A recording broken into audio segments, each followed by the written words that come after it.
मेरे दोस्तों, मांग ये है जो पिछले 3 दिन से मैं मेन फोकस कर रहा हूँ। इन तस्वीरों में ईरानियों की मांग देखिए। ईरान के लोगों ने लाल झंडे यानी गुस्सा और बदले का झंडा हाथों में लिया हुआ है। वहीं मेरे दोस्तों, बैनर पर लिखा हुआ है वी विल किल ट्रम्प, यानी ट्रम्प को हम मार देंगे। ईरानियों का साफ ये कहना है कि हमें अमेरिका से डील नहीं चाहिए, हमें अपने रहबर का बदला चाहिए। ईरान का कोई ऐसा लीडर ना होगा जो सड़क पर ना हो। आपके सामने ये देखिए, ईरान के जुडिशरी चीफ, जी हाँ, जुडिशरी चीफ अपने परिवार के साथ खामनाई के जनाजे में शामिल हो रहे हैं। मेरे दोस्तों, बहुत सी खबरें आना बाकी हैं। कुछ पत्रकारों ने क्लेम ये भी किया है, कल तक आपको पता चला होगा कि हम ईरान जा रहे थे और वीज़ा मांगने की कोशिश की तो हमें ये वीज़ा नहीं दिया, और हमें कंपनी ने बोला, ईरान ने बोला कि आपको इस कंपनी से मुआहदा करना होगा, इनके थ्रू आना होगा, होटल वोटल सब यही देंगे, गाड़ी वाड़ी आपको सब इनसे अरेंज करनी पड़ेगी और आपको भारतीय 5 लाख रुपया देना होगा, यूरोज़ में पैसा। हजरात, बेतुकी घटिया तरीन बात, बेतुकी घटिया तरीन बात। ईरान को आप सब जानते हैं भाई, ईरान में इतनी गरीबी है कि अगर आप 2 दर्जन केला लेने कैश में जाएंगे ना, तो आपकी प्लास्टिक जो होती है हाथ में जो होगी ना, वो पूरा कैश भर के ईरानियन करेंसी लेके जाना पड़ेगा, इतना करेंसी बेकार है वहाँ का है। तो ऐसा मुल्क जहाँ गरीबी है, वहाँ लुठास मचानी होती ईरान को, वो कब का मचा चुका होता। और ईरान अपनी इमेज पर खास ध्यान रखता है। एक हिंदू पत्रकार है, इन्फ्लुएंसर है, एक बार जा चुका है, दोबारा वो जाने की कोशिश कर रहा है, तो उसको ठगने की कोशिश की ईरान ने। वाह भाई वाह। सच्चाई ये है कि ईरान से महान एयरलाइंस भर भर कर गई है भारत से, दिल्ली से, और वहाँ आम लोग जिनका थोड़ा बहुत लिंक था एम्बेसी में, उन्होंने एप्लीकेशन ली और आराम से उन्हें जाने दिया गया। डेलीगेशन भी गई, जो सोशल मीडिया इन्फ्लुएंसर हैं, छोटे मोटे इन्फ्लुएंसर हैं, जिन्होंने सोच लगाया, कोशिश की, तो उनको भी ईरान ने अलाउ किया, वो गए हैं, कर रहे हैं रिपोर्टिंग। लेकिन सवाल ये है कि ये अब झूठ क्यों बोला जा रहा है। तो भाई सच्चाई ये है कि जिन साहब ने ये खेल खेला है, जो बोला है, मेरे दोस्तों, लिस्ट में उनका नाम ही नहीं था। जिन पत्रकारों को ईरान एम्बेसी लेकर गया है, एम्बेसी के द्वारा, उस लिस्ट में नाम ही नहीं था साहब का। अच्छा, कह रहे हैं कि आज तक पैसा वाला है, तो उसने पैसा दिया होगा, ये है वो है। भाई, ईरान अपनी इमेज कभी ख़राब नहीं करेगा। आप नहीं जा पाए या नहीं गए, वजह पर्सनल आपकी जो भी हो, लेकिन ये बिल्कुल बेतुकी। ईरान इराक मेहमान नवाजी में, सऊदी अरब भी हो, ईरान भी हो, इराक भी हो, भाई मेहमान नवाजी में कमी नहीं छोड़ते। ये बस क्योंकि हिंदू हैं, पत्रकारिता करके सच्ची खबर दे रहे हैं, तो मुसलमानों में इनकी इज्जत है, मुसलमानों के लिए बोल देते हैं, तो भाई अच्छे खासे व्यूज़ मिलते हैं।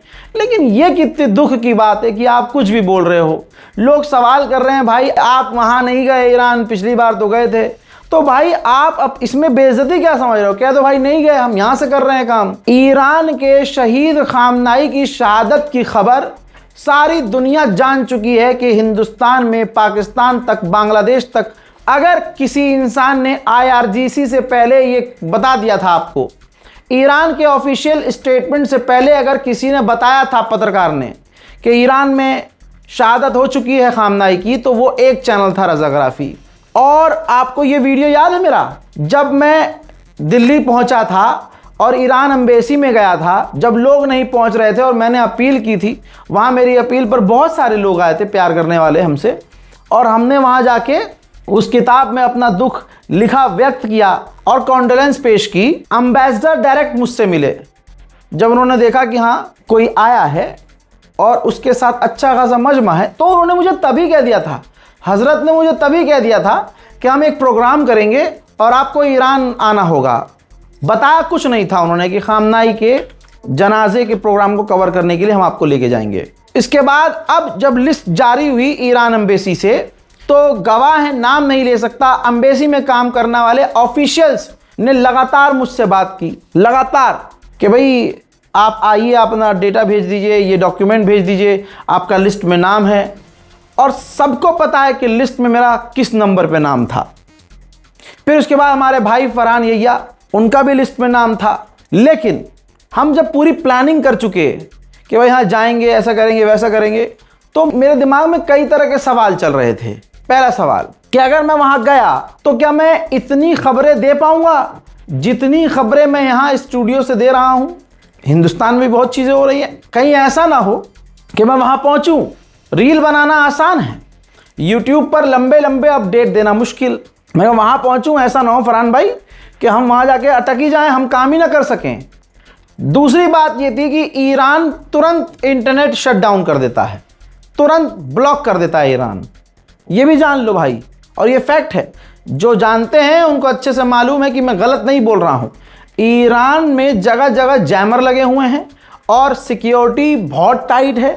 और ये बात पहले ही मैंने और फरहान भाई ने भाप ली थी कि भैया सिक्योरिटी टाइट होगी, ज़रा सा कुछ होगा इंटरनेट पूरी तरह शट डाउन होगा, हम काम नहीं कर पाएंगे। फरहान भाई लाइव करते हैं, मैं YouTube पर 4K क्वालिटी पे काम करता हूँ। तो मैंने कहा यार सच में इंटरनेट में अगर ज़रा सी दिक्कत आई तो भाई हम काम नहीं कर पाएंगे। तो फैसला ये किया फरहान भाई और मैंने कि भाई हम अपने अपने स्टूडियो से यहीं हिंदुस्तान में रहकर काम कर लेंगे और उससे ज़्यादा अपडेट देंगे जो वहाँ अपडेट दे रहे हैं हम यहाँ से। आप भाई 41 दिन बिना सोए 24-24 घंटे अपडेट देने वाला बंदा हिंदुस्तान में रहकर ईरान की तमाम जंग को कवर कर सकता है। यहाँ तक कि ईरान से वो जो ईरान में रहकर जो मौलाना साहब पत्रकारिता करते हैं और कुछ हैं, अब नए नए इन्फ्लुएंसर वहाँ हैं भाई, वो ईरान में रहकर ये क्लेम नहीं कर पाए, ये बता नहीं पाए, खबर ब्रेक नहीं कर पाए कि खामनाई साहब की शहादत हो गई है। हमने यहाँ से कर दिया, ठीक, गालियाँ भी सुनी, फिर बाद में पछतावा भी लोग हुआ कि भाई सोर्स तो सही है भैया का, रज़ा गराफी ने जो बताया सही बताया है। तो भाई हमने इसलिए मैंने और फरहान ये साहब ने यही फैसला किया यहाँ से काम करेंगे और कोई वजह नहीं है।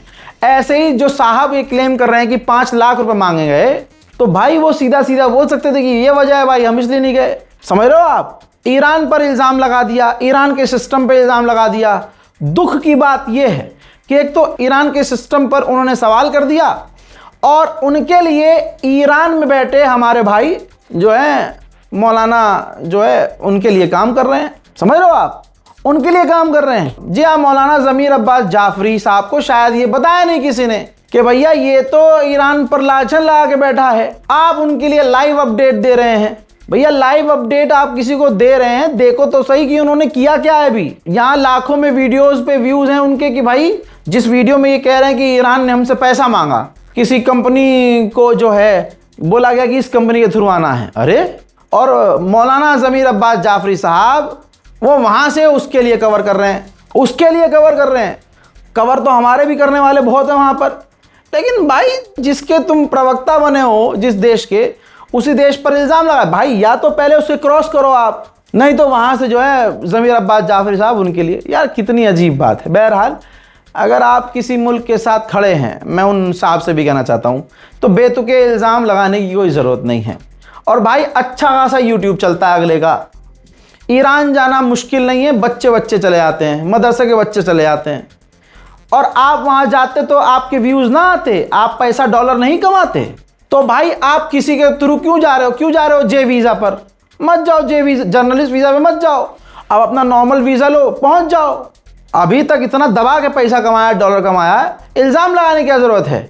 भाई कोई भी बिजनेस होता है, इन्वेस्टमेंट करना होता है। आप इन्वेस्टमेंट समझते, लाख 1.5 लाख 2 लाख लगता आपका, आप जाते, ये 4-5 दिन अपना कवर करते, जितना आपने लगाया है अगले महीने आपको मिल जाते यूट्यूब से, डॉलर तो छपता ही आपका। लेकिन नहीं, हम इतने नहीं हैं, आज तक दे सकता है हमने। अरे भाई बहरहाल इन तमाम प्रोपेगेंडे से बच के रहिए, दुआओं में याद रखिए, चैनल को सब्सक्राइब कीजिए। जय हिंद।